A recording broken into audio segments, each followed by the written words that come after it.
Welcome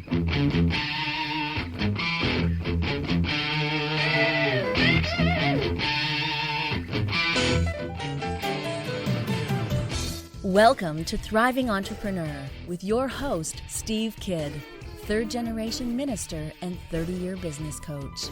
Listen in as amazing, world-changing authors, speakers, and coaches share their struggles and victories. And hear from best-selling authors insight into how you too can live your life as a thriving entrepreneur. This is Steve. Welcome to Thriving Entrepreneur. Thanks for being with me here today. I so appreciate you. I'm so grateful for the time that we get to be together here on the radio as we look at the things that are important in your life and in your business and how you can thrive. Today I have a question for you. What is needed? What do you stand for? What are the things in your world that are needed? What is needed? You see, a lot of times we look at our lives and it's so easy to not see how amazing we are. We see ourselves, being parents and changing dirty diapers or doing dishes. We see ourselves as an accountant going to work and helping people manage or save money. We see ourselves as Christians on our knees praying, and we miss or forget to realize how important that is. And so I'm challenging you with all of these three guests. And if you listen to it and you're not careful, you may wonder why they're so dissimilar. But I picked them specifically because each of them in their varying places are showing up as the thing that's needed, as the person that they are, with the skills that they have to do what is needed while it's called today. We can't change the past. We can definitely learn from it, review it, and do better next time, and even apologize for things that we messed up on. But we can only live now. The future is the outcome of what we do today. And so if we want today to be a great day, then we need to do what is needed today. And in order to be able to do that, we have to look around and we have to see, who am I and what is needed from me today? So my question again today is, what is needed? What can you do right now today, right where you are, living where you're planted, to make the world a better place, to live, to love, to thrive, and to be a thriving entrepreneur? I want you to think about that through this whole entire show today. Let's jump right in to our first guest. Join me in welcoming Sheila D. Griffin. Hey Sheila, how you doing today? It is my joy. I'm doing exceedingly well. Thank you. Oh, so glad to have you here with us. First, tell us just a little bit about you and how you show up in the world.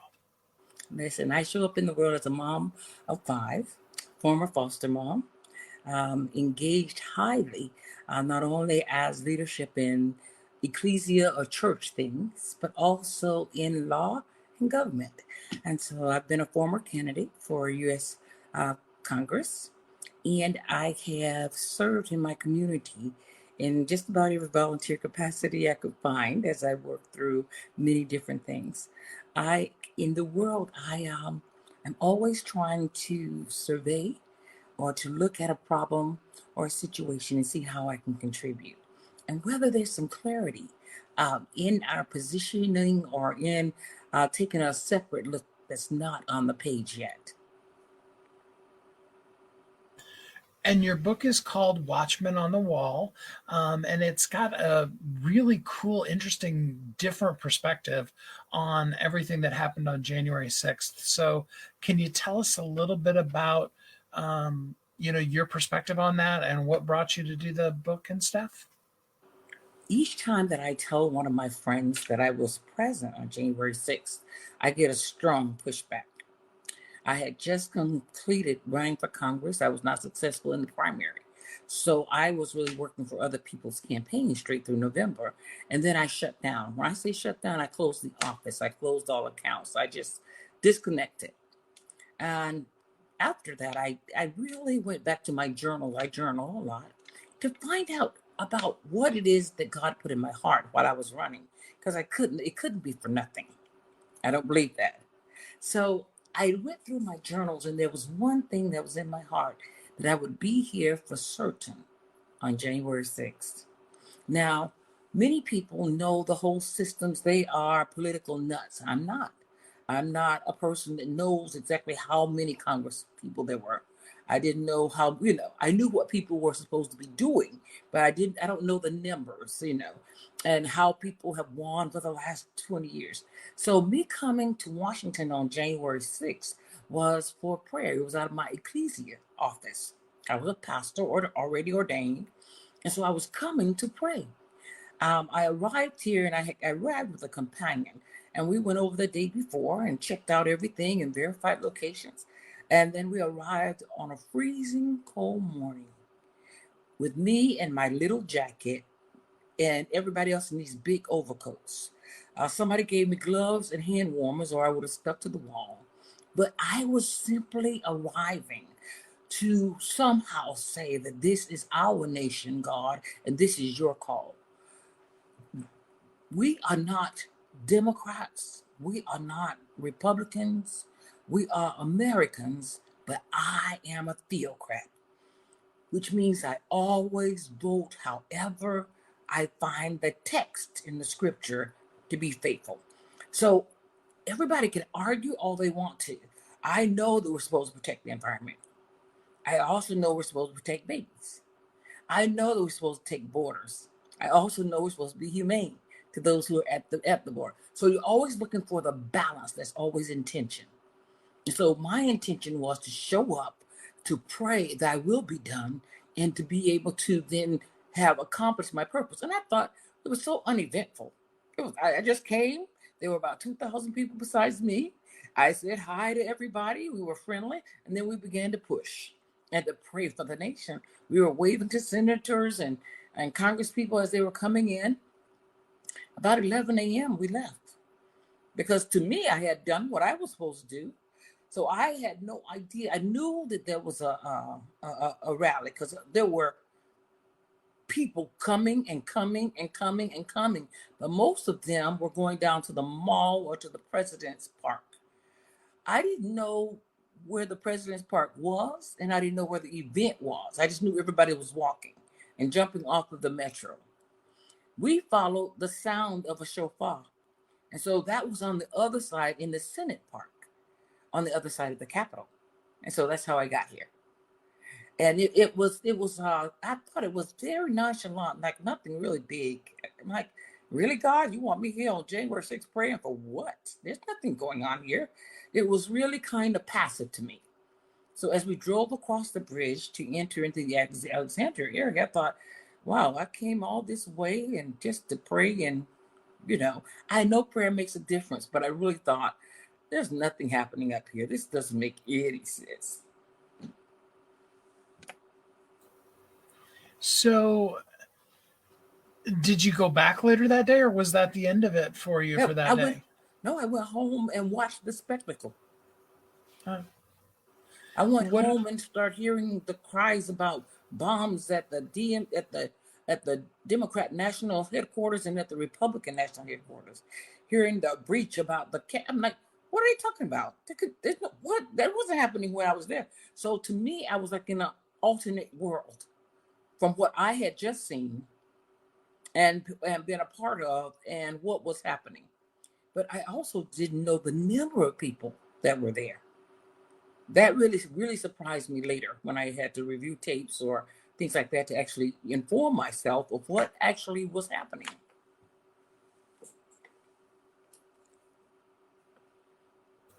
So after seeing all the reporting that's happened on it and all the things that, even a lot of times people that weren't even there are saying happened about it, what's your perspective on that day now? I believe that day was a part of political derelictions on so many fronts. I believe because of the posturing because of the climate of hostile language and because of inability to actually protect citizens and protect our capital, that we were really in danger for real. And I don't believe we were in danger from an individual. I believe we were in danger from systems. Number one, the first system that never was activated was the church. The church had never spoken up and said, enough of this rhetoric. We will not vote for you if you continue to do this. And that was for senators, presidents, all of Congress, and those who were the heads of agencies. We were silent, and our silence was a permission. So the church itself and all the people who claim they love God were silent, because there's no such thing as a something they call a Christian nationalist. That does not exist. A Christian is a person whose priority is, are they with God? A Christian nationalist priority is, God is with us. So they brave politics so that they can say, God, when we run for an election, this is God running. No, that's not God running. That's not God running. So you get to have both parties fail, and it's not a failure of God. So the first part was the ecclesia, because we just stayed out of everything and acted like our voice did not matter, and that we cannot morally open our mouths and say, you cannot derogate humans or their children and win a seat. We will not vote for you. We don't care if you fight all day about policies. Matter of fact, we like the fist fight and a few bruises here and there so that we can get some good, but not this kind of craziness. The second thing was the 5 different levels that I can easily identify that were never dealt with at all. And right now they're finishing up the January 6 hearings, and the questions still linger. So I started asking, as a former lawyer, I started asking the questions I would ask in an appellate brief. And my first question was whether the President of the United States' actions of questioning the saliency of the election results, summoning constituents to Washington for a national protest, indicating that participants should proceed peacefully to the Capitol in support of the Stop the Steal, failing the time to respond to squash eruptions of violent assaults, property and destruction, and trespass into the Capitol, should be held civilly responsible for the invitation and dereliction for untimely execution of his duty. And my answer is yes. But then I have to go on. Then there's the District of Columbia mayor, where the mayor Bow was unjustified in refusing to activate the full DC police detail and to place them on alert after receiving the president's request to preemptively activate. And whether the FBI was derelict in not sufficiently informing and following the protocols so that the DC mayor can make a better judgment. And the answer is yes. They forcefully put things in such a perspective that nobody had that information, not across the thing. Then there's the issue of the FBI and the CIA, who were guarding Trump. Yesterday, they had testimony about the young lady who says, oh, and he was pushing because he really was upset with the CIA. Well, if you just told a crowd of 10,000, I will meet you at the Capitol. And they say, no, you can't meet them at the Capitol. As a matter of fact, we're going to take you back to the White House. And you know that 10,000 people are in the city because you called them there. And then they sit you in a car for 45 minutes, according to the CIA and the FBI reports. I don't know how that feels, but by the time he gets to the White House, they said he wouldn't talk to anybody. He was upset because 10,000 people now have been released without any guidance. Whether or not he would have got there and got them to go home or do something else, we don't know. We'll never know. But there was a promise, and I remember the Proud Boy testimony it was about the 4th or 5th week of the last sessions. He said, 4th or 5th hearing. He said, well, he didn't keep his promise. That's why he didn't keep his promise. I'm like, And he was going to be able to keep his promise how? Again? And then that's not all. That's not all. Then you have something called the Capitol Police. The Capitol Police is very interesting. When there's a change in the structure of government and a new party actually assumes the executive roles, all of a sudden everything changes. So the appointments start. The appointment to who's going to be on the panel for the Capitol Police, who's going to be making such and such decisions. So those positions are already being shifted. But the person who had knowledge was no longer in power. And the person who came in didn't know anything about the protocols of how you get the message from Mayor Bowser to the Capitol Police Board. There's a board that makes that decision about about activating the National Guard. It's not one person. But guess what? There was no person with knowledge to bridge those two gaps. And the last part is the U.S. National Guard. The U.S. National Guard stood down to 5 o'clock. They were waiting on Congress. They were waiting on Mayor Bowser. They did their own review and report and timeline, of which none of that is in the political theater that we've been watching on the January 6 hearings. DC Police has done their own report, and they did the timelines that include most of the information I include in my book. And I don't make any assumptions or any judgments regarding the book. I just say we're in trouble. Because if, in fact, this was an armed militia, the buffoonery that occurred between 5 agencies and possibly many more is absurd. You refused to activate the National Guard because you thought he would make it a show, and because he wanted you to activate him in other places across the nation, and you refused them, talking about President Trump. So now you won't activate him. You got 10,000 people in the city. I'm like, what am I missing here? And not only do you have them in the city, but you have advisories of danger. So this was not anything caught by surprise. Every law enforcement agency had to notice, but every one of them cut back all their personnel, including the Capitol Police, which was half-mast about 10 o'clock. They actually sent people home. And when people called in, they said, no, we don't need you. And people were scaling the walls. These kinds of things leave our government into the most weakened position ever. We used to not even swear in a president until March. We moved it to January because that was too long for a lame duck president. When you have a lame duck president, you can try to blame them all you want to, but they really have no power. Because as you could see from what happened that day, all of a sudden, nobody obeyed anything and nobody cared. And so when I'm writing the book, I can't find that there's a Republican FBI or Democratic Capitol Police or none of those things matter. What matters is whether or not these 5 agencies in particular have a way to secure the future of America. So what has happened is they said less than 50% have watched the theater. You hired a movie theater director to splice together these things so you can get a narrative. That does not work either.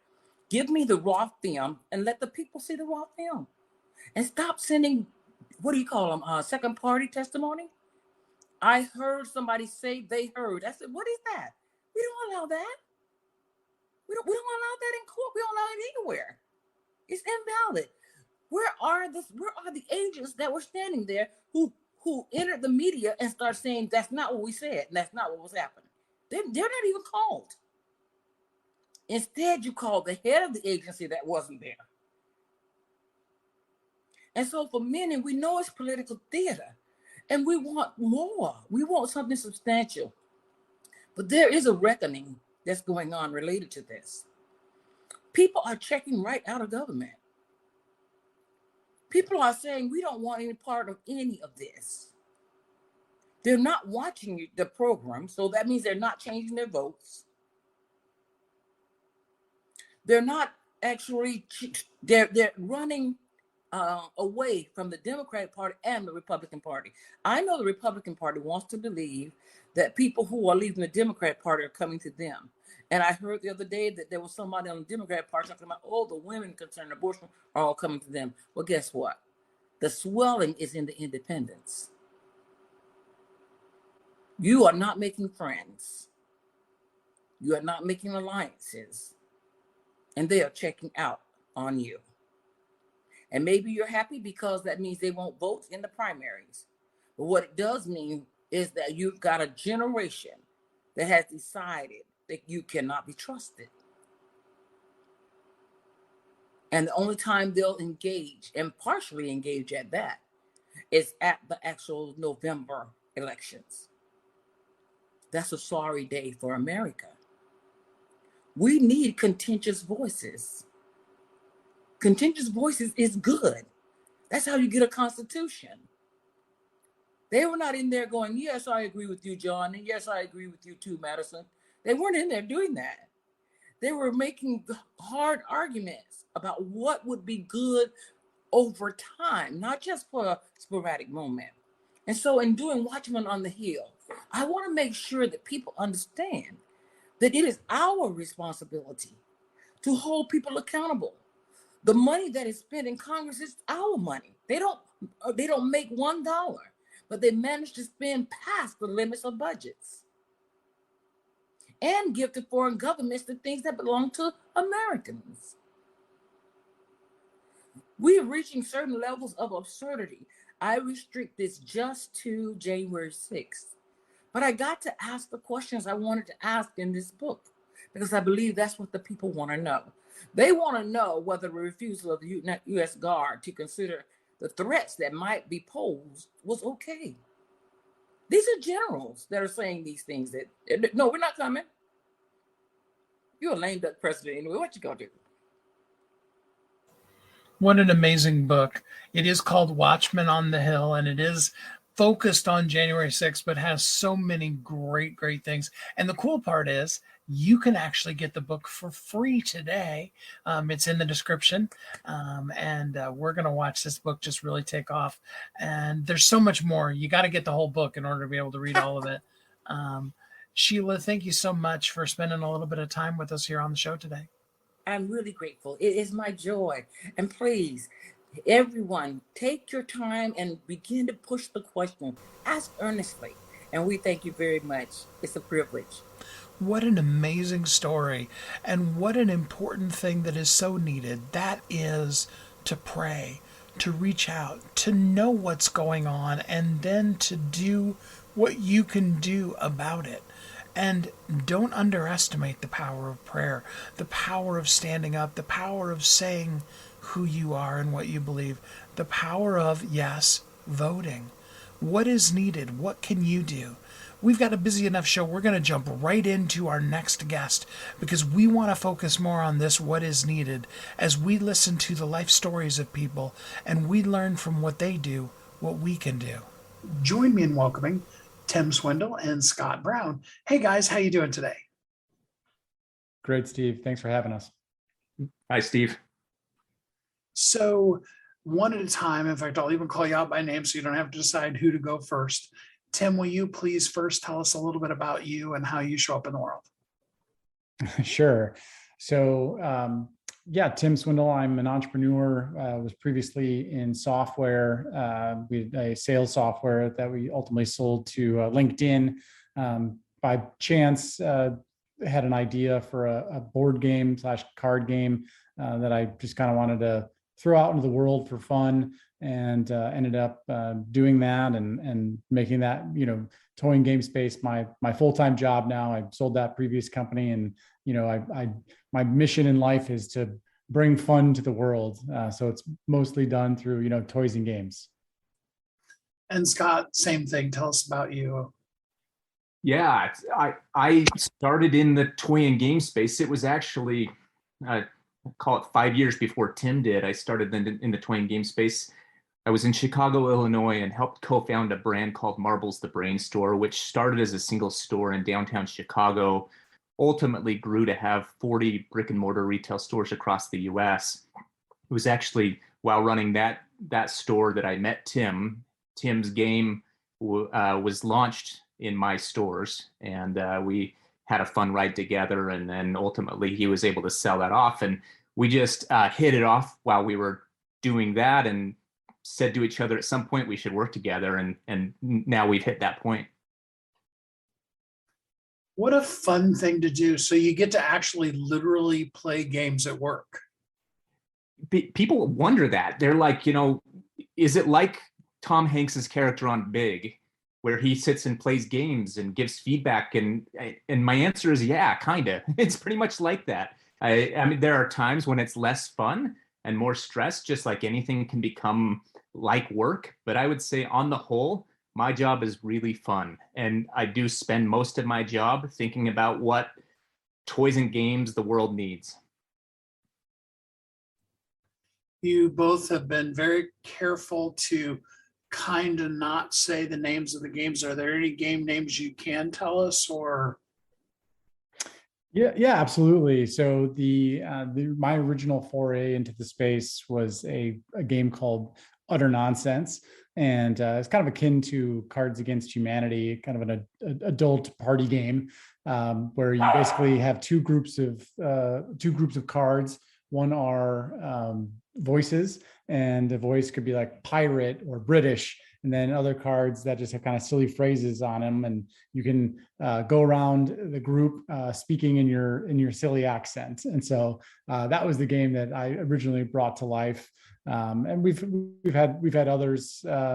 We recently did a game called Alley Hoopster, which is a trick shot game where you play with like an oversized ping pong ball that you throw off of different artifacts around the house and in the kit and try to make it into a hoop. So that's another recent one we've launched. And Scott, you can share. Scott's a much bigger resume in terms of games that he's brought to life. Yeah, I think if I were to add it up, I think I'm at over 160 products that I've brought to the world in the toy and game space. So lots of them. One that maybe some of your listeners might be familiar with is called Otrio.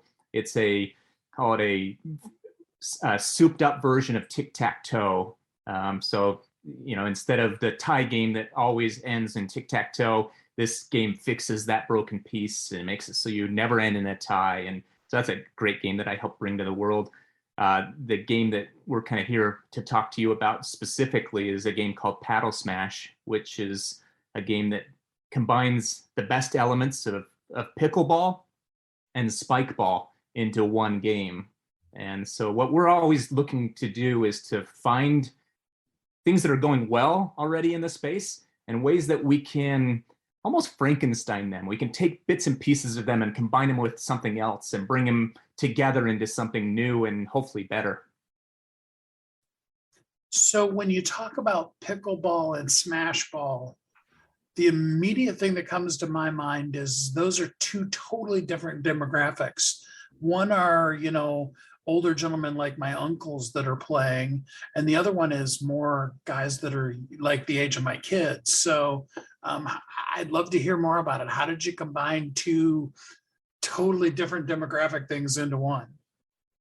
I actually think you've hit on exactly why we think there's an opportunity for the product. The inventor, neither of us invented this. We were introduced to the inventor. The inventor is a dad with 7 kids, 6 boys and one girl. And these boys, they play spike ball out in the yard. He couldn't keep up with them. It's a sport for young kids, but he could play pickleball with them. The problem was the nearest court was 20 minutes away. It was always packed, and he's a structural engineer, and he thought, you know what, I can just solve this. I can fix it. I'm going to combine the two games together and create a game that I, as a dad, can play with my kids and keep up and don't feel like I'm always getting beat. And that's actually what I think our game is doing, is creating a sort of middle ground between the pickleball community, which at least has historically been a little bit older demographic, and spikeball, which is very young. And maybe there's a middle ground between the two, so we can help kind of bring families together and allow them to play together. And is that for the most part where you find the new games that you bring to market? Is somebody had a great idea and they bring it to you and then you help them bring it to light? Or do you do them mostly yourself? I mean, which way does it go? It's a good mix between the two, honestly. I'd say that of the call it 160 items I've made, probably a third of them are out of my own head. A third of them were already out in the world and I just made some new version. And a third of them are this sort of Frankensteining or ideas that inventors have brought to me and I've helped them bring it to the world. This example with Joe, the inventor of Paddle Smash, Joe had this idea 2 years ago and it's just sort of sat there as a prototype. He'd take it to family parties and they'd have a lot of fun with it, but he didn't know what to do with it. And that's where Tim and I come in. We both have a lot of experience knowing how to make something. We know how to take it to a factory and get this thing made. I'm not saying that that part is easy. It still has taken us. We met Joe almost exactly a year ago, and it's taken us a full year to have product almost ready to sell. So it's a long, laborious process, but we know how to do it. And that's, I think, what keeps most ideas from getting out into the world is that people have them, but don't know quite what to do with them. That's very important. So let's stick with the game for a couple more minutes, and then I got a couple other questions for you. It's something then that you can play in the average backyard. Is that my understanding? Yes, absolutely. It's an outdoor active game. It's perfect for backyards, bringing to the beach, your local park, et cetera. So, we specifically designed this. That's part of what Scott and I will do is that a lot of times, these prototypes that we'll see from an inventor are pretty rough. I mean, they've glued some things together, but they're not exactly ready for mass retail. So, what we did as far as, our process was we took the core concept, but then we have to then work with our designers and our engineers to then create a version that is available for mass market. This one is portable, durable. It all, wraps up into a almost like a suitcase type of a, experience to grab it from your car and bring it out to the beach.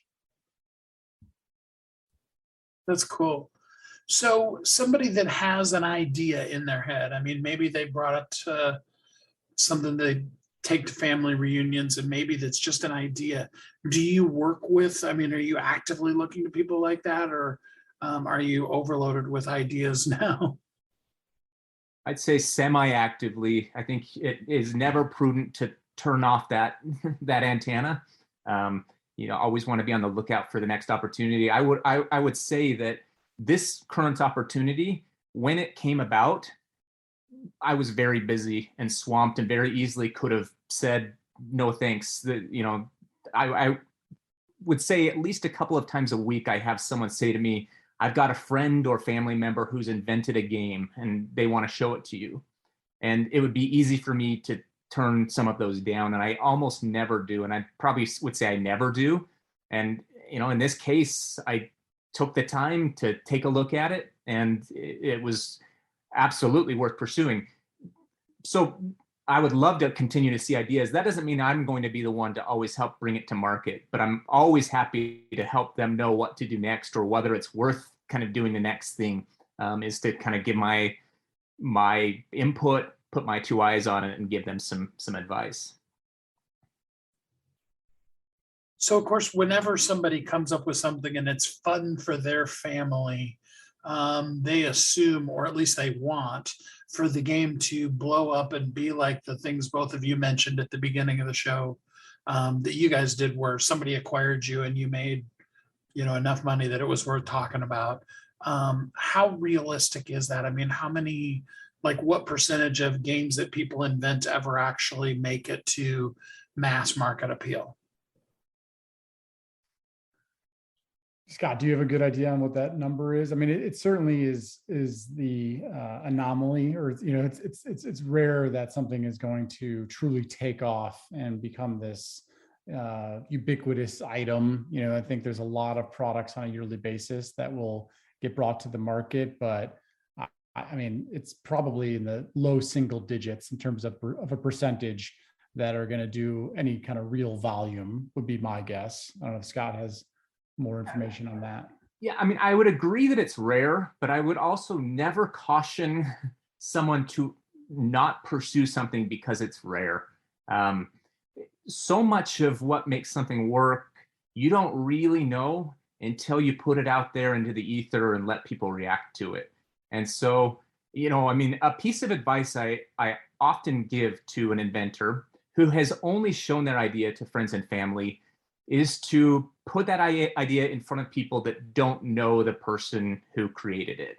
And in fact, I do this all the time with my own ideas. I'll take something to a family party and I'll present it as, hey, I've got a buddy that invented this. I promised him we would take a look at it. Let me know what you guys think. And it allows them to not feel like they're hurting my feelings. And I get true and honest feedback.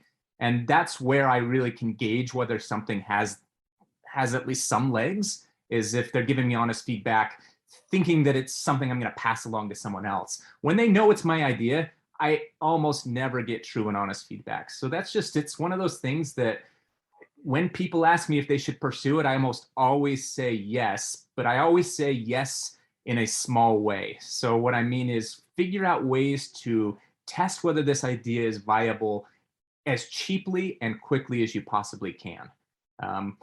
What scares me is when someone will spend, $50,000 on a steel tool in China before they've even sold a single unit and have no idea how to sell it.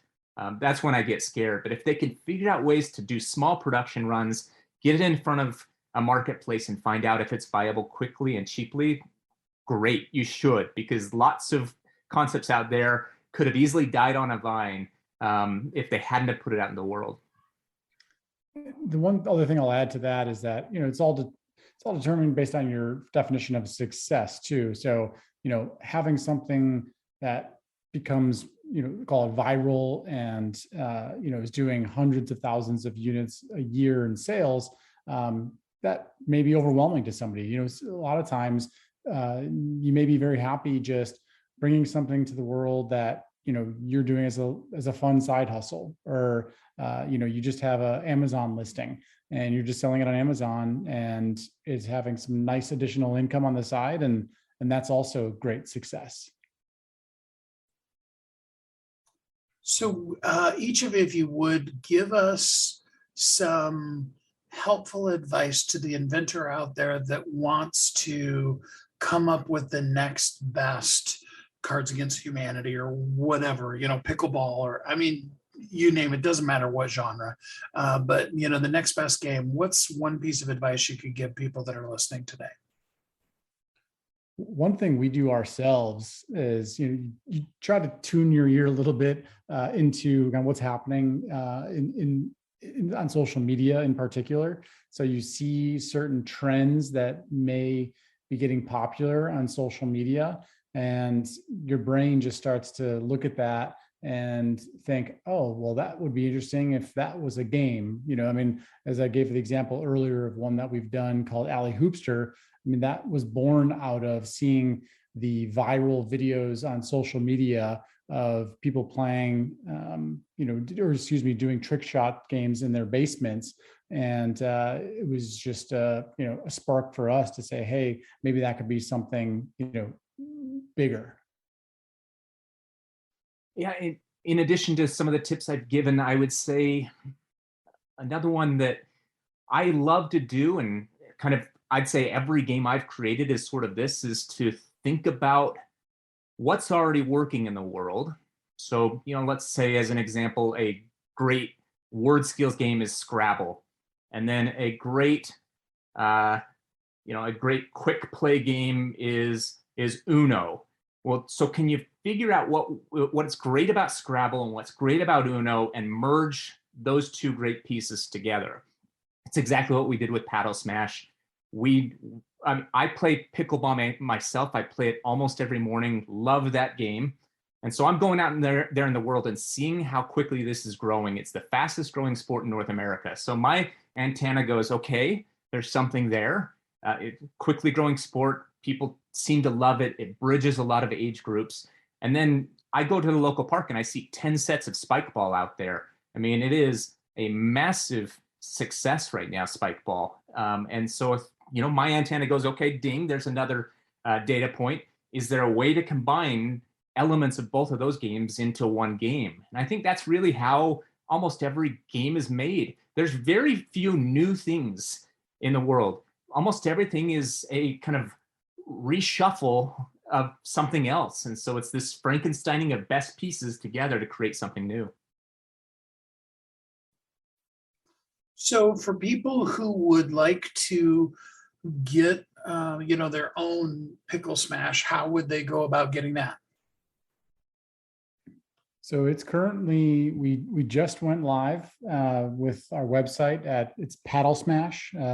Paddlesmash.com is the website, and the game is currently still in production. So we are not yet selling. We're pre-selling the units right now. So we anticipate it being available to the general market in September of 2022.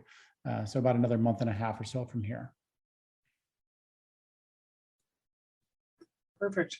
And if somebody would like to run a idea past you guys, how would they get in contact with you?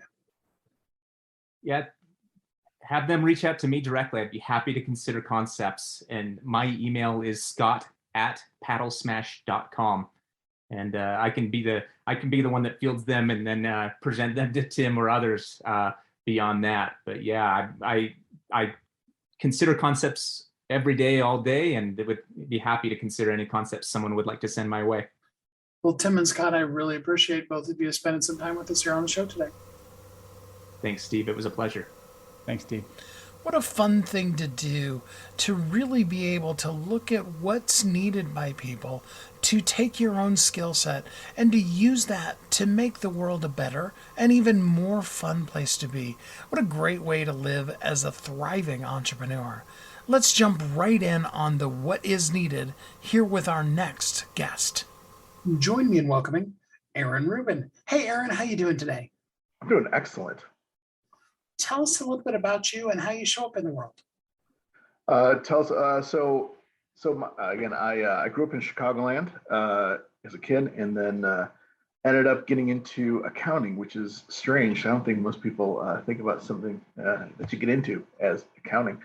But I found my passion kind of right second semester of my junior year, and loved it. And so started a career in accounting somewhat after I went to law school, and then I joined my current firm after 3 years in public accounting. And so right now I'm working with executives on their stock compensation. So for those that have usually their stock options and a good amount of equity, and helping them think about strategies around keeping more of it so they don't pay as much tax, and then the strategy of how to divest it, and then how to do good with it. So a lot of times we talk a lot about charity and giving back to the community, and I love it, and it's been amazing for me. I love that. I always love it when somebody comes up with something like accounting. It's a perfect example that they just are passionate about and they love doing that most people hate. Yeah, well, it was completely accidental, and I think that's how most of life works. I was not an accounting major. Obviously, when I started college, I was environment, economics, and politics, which is an interesting major. And I came back from studying abroad, and I needed a class to take to fulfill a requirement for the major that I was in. And they said that Intro to Accounting counted as this prereq for this major that I'd been for the last 2.5 years. And I said, okay, I'll go ahead and try it. My dad was an accountant. And it never occurred to me to be an accountant because I didn't want to be what my dad was. And gosh, first day I showed up to that class and I thought, oh my gosh, this is what I'm supposed to do. And by the end of the week, I had changed my major because it was so impactful. And again, I think that's how life comes at you, though. Absolutely. I love that so much. So on your name thing here on Zoom, it says that you're the pre-IPO stock options whisperer. Can you explain to us first just what is a pre-IPO? Yeah, so there are companies that they're on a trajectory to go public or maybe even be acquired, and so their stock is illiquid, meaning they can't sell it readily on a market. So they have choices to make because there are tax consequences whenever you buy stock like that, or of course when you sell stock. And there's different opportunities to minimize tax along the way. And if you plan for it, you can keep more of what you earned. Love that. I think all of us want to know, how can we legally, hopefully, keep more of what we earned. What are some of the just really basic secrets that every entrepreneur should use and know to be maximizing their profits? Yeah, so I think for entrepreneurs and people who are early on at companies, there's a couple things I think that are super powerful. And the first is a item in the tax code, perfectly legal, written out there, black and white, called qualified small business stock. And in qualified small business stock, if you have U.S. corporate stock issued to you directly from the corporation, or issued from the corporation, and you've held it for 5 years, and it's the corporation is involved in a trade or business, so it can't be a holding company or an investment company. They actually have to, sort of do something, and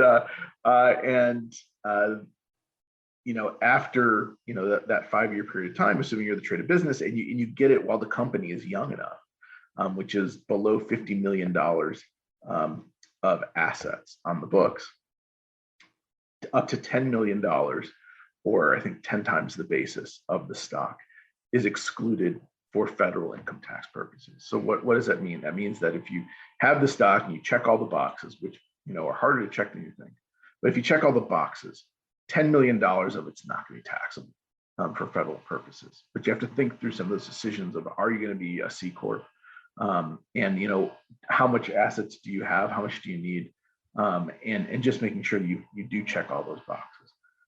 And in addition to that, if you really have a lot of faith in what you're doing, and you think it's going to be super huge, you can actually gift some of that stock. Let's say you think your stock's going to be worth $100 million, not just $10 million. You take that $100 million, you can actually split up the stock to friends and family. They'll get $10 million of exemption too. You can create trusts for your children or for other people, and the trust will get $10 million too. It's a per taxpayer thing. So again, tremendously powerful with the right amount of planning. The other thing that's a little more accessible, I think, to people is what's called an 83B election. And in an 83B election, what happens is you're going to tell the IRS, hey, I want to be taxed on my stock options before they technically vest. And there's a few caveats there. One, you actually have to prepay for the stock options, or you have to, or if they're restricted stock awards, which is a little different, you have to make that election, when the time comes. You have 30 days to make the election, and you might think to yourself, well, why would I want to be taxed on something before I actually get anything? And there's an answer for that. Is that usually valuations when you join a company, especially if it's a young company, are very low. So with low valuations, the difference between what you're going to pay for the stock and what the stock is actually worth, usually when you first start, it's zero. So you're going to tell the IRS, hey, I want you to tax me at zero, and they'll do it. As long as you have that 30-day window and you actually have an ownership interest somewhat, you can choose to be taxed. You get taxed at zero. And then as that stock vests, there's no tax due because you've already paid the stock. You've already paid the tax. Of course, the tax was zero. But again, you can avoid tax as that company hopefully grows and save yourself some money. And this proves definitively why it is that looking at somebody's taxes may not necessarily tell you anything about how much money they did or didn't make. Yeah, no, absolutely not. I mean, it's tax returns can be helpful. The tax returns will reveal complexity a lot of times, but especially when you start talking about larger numbers, if it's um, again, I love people say Jeff Bezos pays no tax. Well, the reason why Jeff Bezos pays no tax is he's lost so much freaking money when he first started Amazon. So it's again, everyone has their own thing, and again, but you're right, you're absolutely right. So, if I understand this correctly, I helped establish, been a partner in a couple of C Corps that were established. And, a lot of times you will actually give a value to, because you're looking to raise funds privately, to the original founders. So you all, quote unquote, purchase, 100 shares of stock at $1 each, or 1,000 shares at 10 cents, or 10,000 shares at a penny, whatever. Yep. In that particular case, you could then say, hey, I paid the $100. I want you to tax me on that $100 now, and then, somewhere in the future, because that's of course always the reason why you do a C Corp. When you go public and it's a $10 million company, you still don't owe those taxes. Did I hear you correctly? Well, when you sell stock, you're going to owe the tax. That's hard to avoid. Although you use charities and you can do all sorts of great stuff. But again, I'm talking more along the lines of getting taxed when you buy it. So when you purchase those shares, when you were starting those companies, you actually purchase them for value. And so you established your cost basis, right up front, because you paid $1,000 or $100, whatever it was. The issue comes in is when you have what's some sort of stock award. So what company will do, especially for early employees, maybe even founders, is that they'll say, okay, we're going to set aside these 100,000 shares for you, and over time they're going to vest, and then you'll have a right to keep them. Now you can't sell them because they're not public, although there are exceptions every now and again. But as those shares that they promised you vest to you and they end up in your name, typically what happens is, let's say it's a 4-year vest. In year one, maybe the day that you bought, the day that they were granted to you, they were 10 cents a share. But wouldn't you know it, the company is great. And by the end of year one, when the first tranche vests, now they're worth $1.10 a share. So you now have, and so now, whatever that I think we say 100,000 shares. Let's say 100,000 shares. Now 25,000 of those shares vest. And so now you're going to be taxed on 25,000 shares which are vested times the 1.1. Even though you've never sold a single share, you're taxed when the vest occurs, and that's what you're trying to avoid. And so if you would have done that 83B election, back when you got the shares, or when they were granted to you, you would have paid tax on 10 cents times 100,000. So you would have paid tax on $10,000 of value, not of $25,000 plus worth of value. So it's simply a way of avoiding paying tax too early. In addition, when you make 83B elections, you start the clock for long-term capital gains and for qualified small business stock. There's lots of great reasons to use an A3B, but it will not save your capital gains soul, because eventually when you do sell it, unless it's a qualified small business stock, you are going to owe the tax. So one last question for you here. When should a company start thinking about, if their intention is their exit strategy is to go IPO, when should they start thinking about and planning their IPO process and all of that? Yeah, again, my bailiwick is not planning the IPOs of companies, but I will say, if you're putting together stock plans, whether it's stock awards or whether they're incentive stock option plans or non-qualified stock. I mean, again, there's lots of different types out there. Start thinking about strategies early on how you're going to help your employees and how you're going to help yourself make good decisions. So a lot of times, when I talk with clients, they have an opportunity to get this stock, and I always say, hey, call up finance, call up HR, see if you can do that A through B election.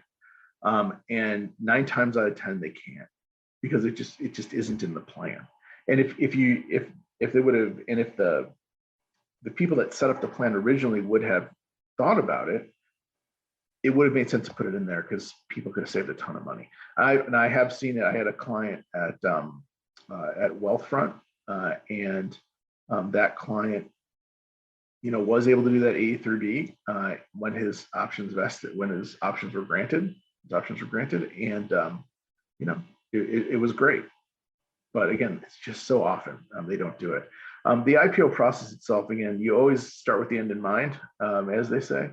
And so, if you think about it early on, especially as you're starting the company, and I'm not big into angel investing, but you need to have what your metrics are, for angel investors, whether it's for acquisition or IPO. What is that path?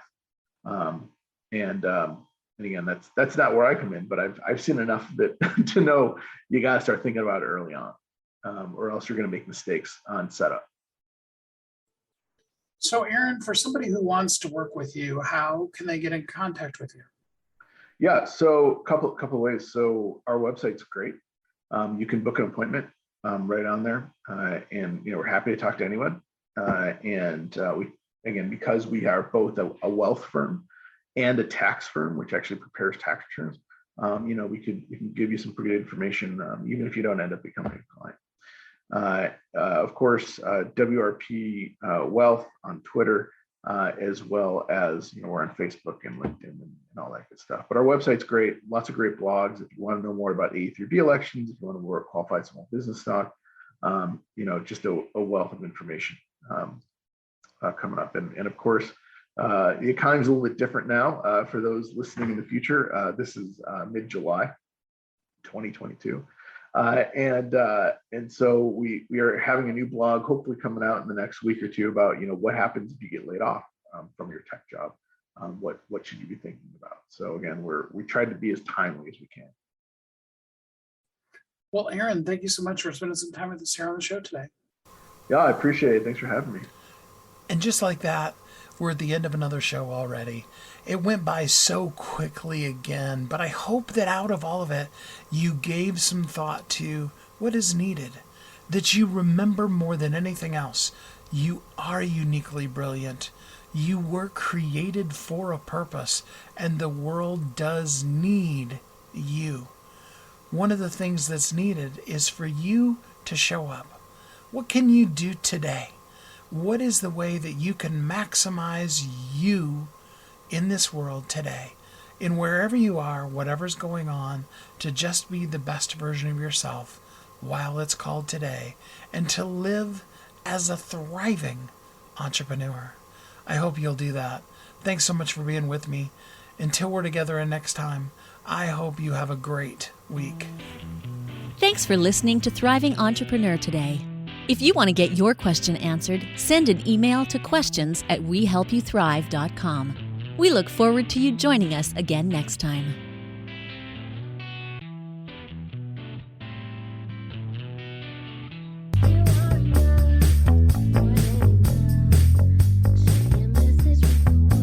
If you're an author who's on a mission, stand out with your brand out.